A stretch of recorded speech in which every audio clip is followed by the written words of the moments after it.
n'y a pas eu de changement. Vous savez, le processus électoral est quand même assez complexe, contrairement à ce que l'on pense.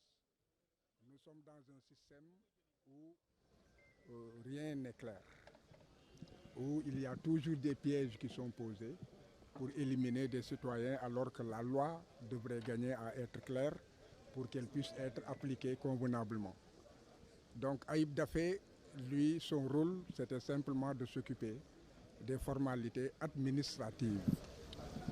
Actuellement, nous sommes dans une phase juridictionnelle où c'est le Conseil constitutionnel qui, en fait, doit s'occuper du reste, notamment de l'examen des candidatures, de la liste des candidats devant participer aux élections, recevoir les contentieux qui pourraient en fait se poser et enfin proclamer les résultats.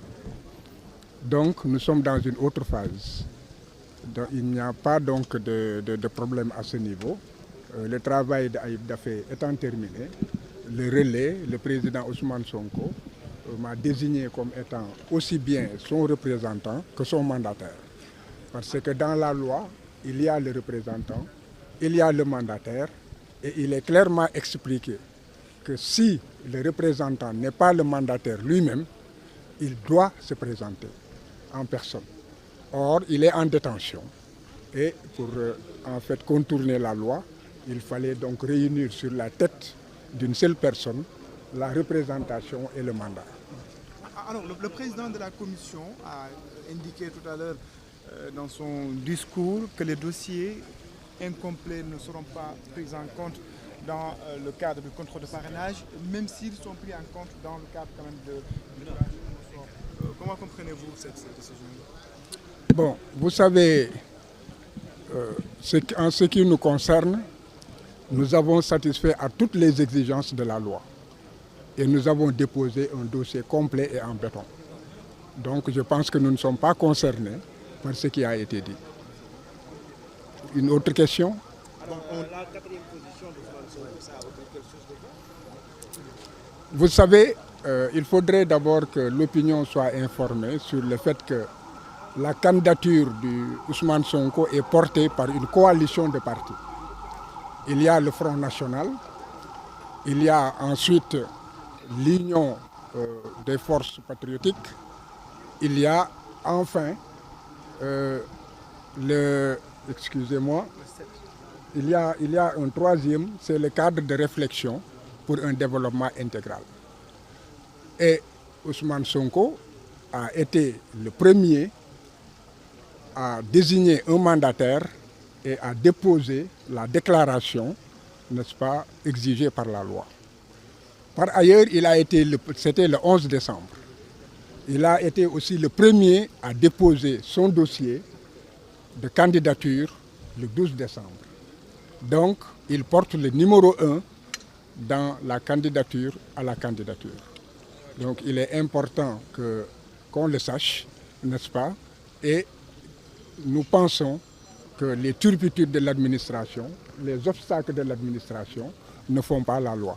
La loi, elle est là, elle permet toujours à une partie de satisfaire aux obligations légales et nous avons satisfait à toutes ces obligations. Alors, vous avez satisfait à toutes ces obligations, mais on a constaté que la CDC n'avait pas donné à Ousmane Sonko le cutus concernant la caution, l'attestation, je veux dire, concernant les 30 millions à verser pour la caution.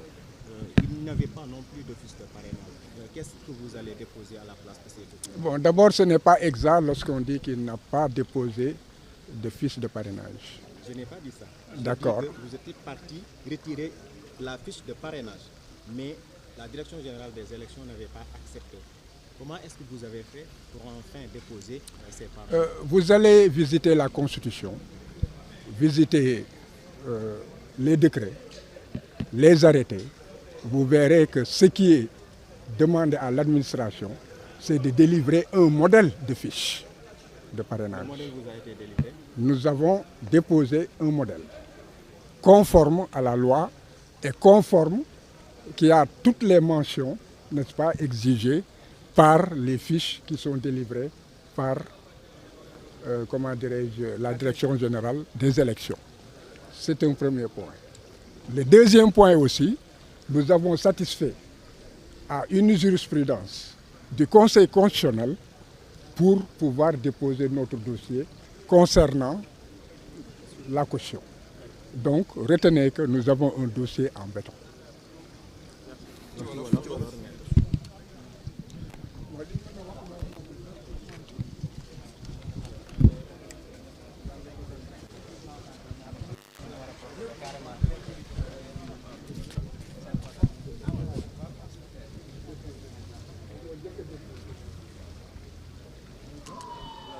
Benoît Sambou, plénipotentiaire de la coalition Benno Bokk Yakaar. Oui, comme vous l'avez tous suivi, le Conseil constitutionnel vient de procéder donc, au tirage au sort, instituant l'ordre de passage pour le contrôle des parrainages, conformément aux dispositions des articles 57 et 123 du Code électoral. Globalement, l'activité de ce matin s'est passée dans de bonnes conditions. Donc nous avons constaté quand même qu'il y a eu 93 candidats qui se sont présentés, qui ont pu déposer leur dossier et donc dont leurs représentants ont été convoqués ce matin donc, pour procéder à ce tirage au sort. Nous constatons aussi qu'un agenda a été aménagé donc, pour permettre donc, de procéder de manière efficiente au contrôle. Mais nous osons espérer que se passera bien pour le reste donc, du processus. Mais il est évident que, compte tenu du nombre de candidats, certains seront désavantagés par rapport donc, à l'ordre de passage. Cela aussi nous interpelle en tant qu'acteurs politiques pour que nous puissions continuer à améliorer le processus, à améliorer le système de parrainage.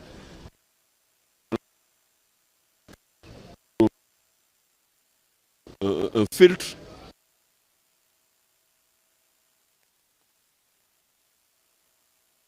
de parrainage pour éviter encore la pléthore de candidats qui pourraient pénaliser par rapport au tirage au sort